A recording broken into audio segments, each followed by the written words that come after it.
me something, it might just take the pain away. Ito na nga at gagawa tayo ng gazpacho or gazpacho ang tawag dito sa amin dito sa Espanya, guys. Isa ito sa mga appetizer dito na pamoso sa Espanya. Lalo na sa Andalusia, isang parte ng Espanya na talaga namang tipiko ito. Lalo na pag Verano or summer dito sa Espanya. So guys, eto na nga at 1.5 kilo ng kamatis ang aking gagawin. So ito ang isa sa basiko na ito ay gagawin natin. Syempre ang kamatis, ang ating mga ingredientes, bawang, sibuyas, at saka mantika, asin, bell pepper na green and pula. At saka syempre, lalagyan natin siya ng kaunting paminta at asin. Yun lang naman ang ating mga ingredientes dito, guys. Kaya naman, syempre, hiwa-hiwain ko ng ganito. Hindi na ako nagamit ng tabla dito para hiwa-hiwain ang ating mga ingredientes, guys. Kaya yan. At isama yung bulok nga, 'di ba? Dapat 2 kilo ang aking gagawin guys. Pero yung 4 na malalaki ay tinanggal ko na kasi nga nasira siya dahil natutusok siya nung katawan nung kamatis. At ito na nga yung sibuyas at saka bawang. At saka yung pipino din. Tingnan yung pipino, ang super duper laki, 'di ba? So kaya yan, guys. And then yung bell pepper na pula at saka green. So wala akong bell pepper na pula dito, guys, kasi wala akong mahanap.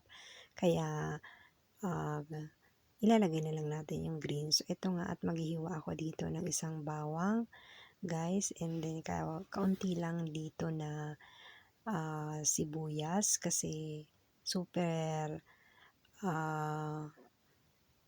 anghang to, guys, kapag dinamihan natin ng bawang at saka sibuyas. So konti lang naman, pampalasa lang naman, guys. So ulitin ko, ang ating mga ingredients ay kamatis, sibuyas, bawang, kaunting paminta, and then yung mantika, and then yung pipino, and then yung bell pepper, green at saka pula, guys.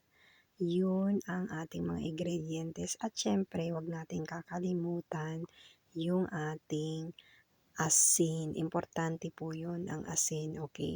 Wag na tayo maglalagay ng asukal. Yung iba kasi nalalagyan nila ng kaunting asukal at saka vinegar and then tinapay. So, wag na, guys, kasi ito ay mas masarap to kaysa kung lalagyan natin ng vinegar kasi baka madamihan natin yung vinegar, aasim naman masyado, 'di ba?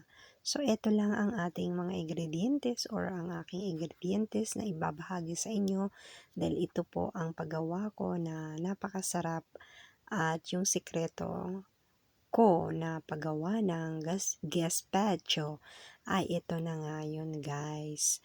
So eto na at natapos na ako. Siyempre, ilalagyan ko na siya ng olive oil. Kung wala kayong olive oil, wala namang problema, guys. Mantika na normal ay okay na yan. So, yan lang ang ating mga ingredientes at 2 kutsara na ganyan.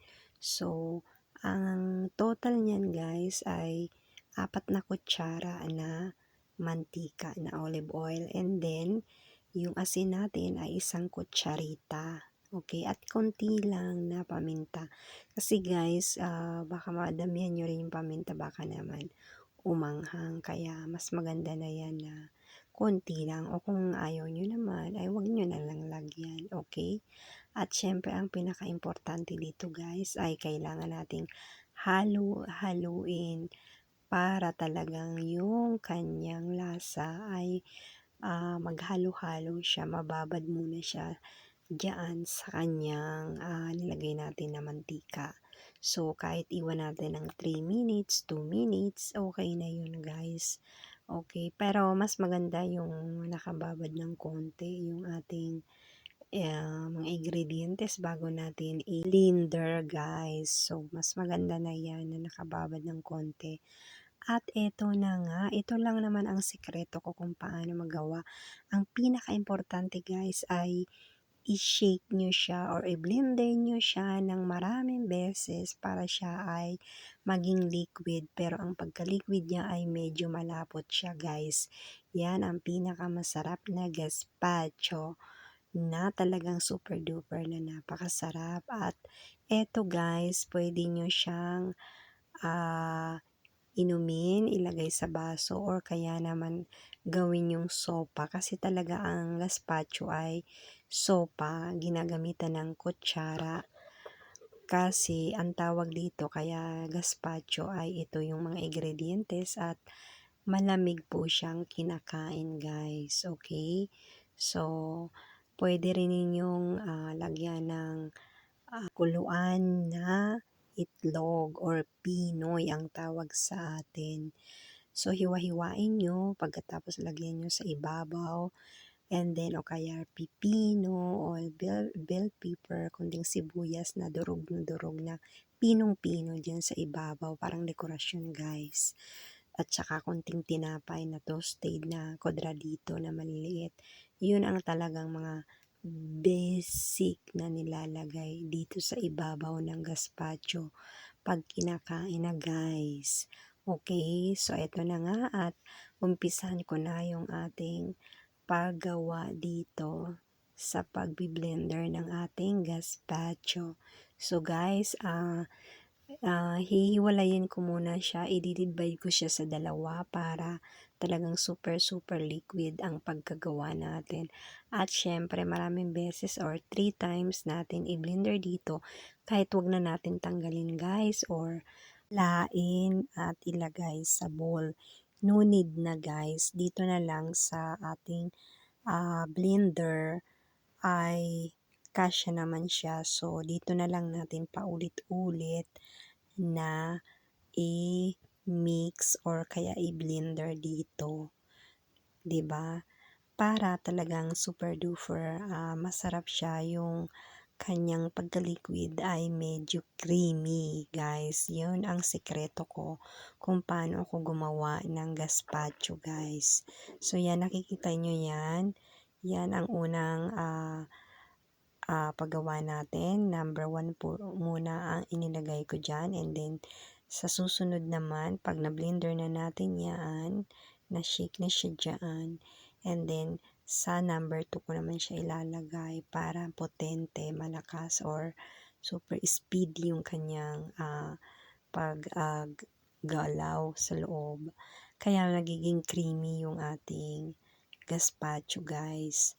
So, importante po ito para napakasarap ng inyong gazpacho. Yung creamy na siya guys. Yun ang ibig kong sabihin. So, ito na nga yung ating resto or yung ating pangalawang na natira na ating gazpacho. So, inilagay ko na siya dyan guys.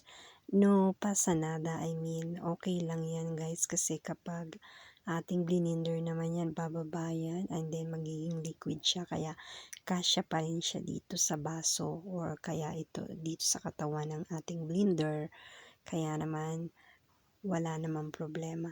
So guys, ito lang ang pwede kong maibahagi sa inyo dahil napakasarap nito. Ito ang tipiko, isa sa mga tipiko na appetizer dito sa Espanya guys, na talagang super duper napakasarap. Pwede po ito sa mga nagda-diet, and then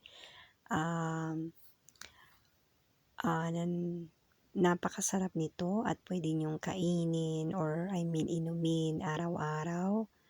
Wala pong problema kasi ito ay pangpaganda rin ng kutis at saka dito ay talagang this is yung kumbaga is first plate dito yan. Kasi lalo na pag summer talagang super duper init. So ang mga pagkain dito, isa ito sa mga pagkain na napakasarap. So guys, hanggang dito na lang ang aking video for today. Kaya naman, gawin nyo na dahil napakasarap nito. Pwede nyong inumin or kaya kainin or ibig kong sabihin, gamitan ng kutsara, okay lang. Pero ako mas gusto ko yung iniinom ko sa baso guys. Mas madali yun. So, alam nyo naman ako, gusto ko madalian yung pag ganito ang mga pagkain. Or kailagay nyo sa botilya, 'di ba? Kahit nasa labas kayo ay pwede nyong inumin to. Napakasarap at napaka-healthy pa guys, 'di ba? So, wag tayo masyadong kumain or uminom ng mga matatamis, yung mga shakes sa Pilipinas or batido ang tawag sa amin dito. Nako, hindi namin nire-recommenda yun masyado. Lalo na sa mga kabataan dahil talagang magkakasakit yung mga kabataan. At saka, siyempre, pag tumaas yung sugar, alam nyo na, kaya sa atin sa Pilipinas, mga bata pa lang ay talagang matatas ng sugar, maraming namamatay kasi yun ang hindi alam ng mga magulang, 'di ba? Lalo na mga soft drinks or mga kinakain natin, pinapakain natin ng mga spaghetti. Pag gumagawa tayo, hindi ko alam kung bakit sa Pilipinas nilalagyan ng condensed milk. Hindi naman, no need na po yun. Kung gusto nyong matamis ang ating pagkain, lahat naman ng pagkain na masasarap kahit na maalat guys, ay talagang nilalagyan ng konting asukal. 'Di ba? Pampalasa talaga yun.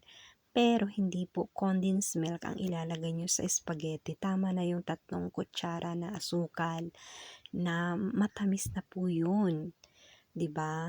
Kaya yun lang ang pwede ko mairekomenda sa inyo guys. At tingnan nyo naman kung paano paulit-ulit akong linalasahan ko talaga yung gazpacho. 'Di ba? Ilang beses kasi ang sarap guys, super duper. Kaya naman tingnan nyo, 'di ba? Hindi pa ako kakain dito guys. Ginawa ko lang to para may time pa kasi ako. Habang may time ako, ginawa ko na to. Pero maya-maya pa kakain ako. Pero ito ay iinumin ko na lang sa baso guys. Pero one time, ipapakita ko sa inyo kung paano magpreparar ng gazpacho na masarap, na maraming ingredientes din. Lalo na yung mga, ito lang ang kakainin. Mas maganda rin na may mga konting laman-laman, guys.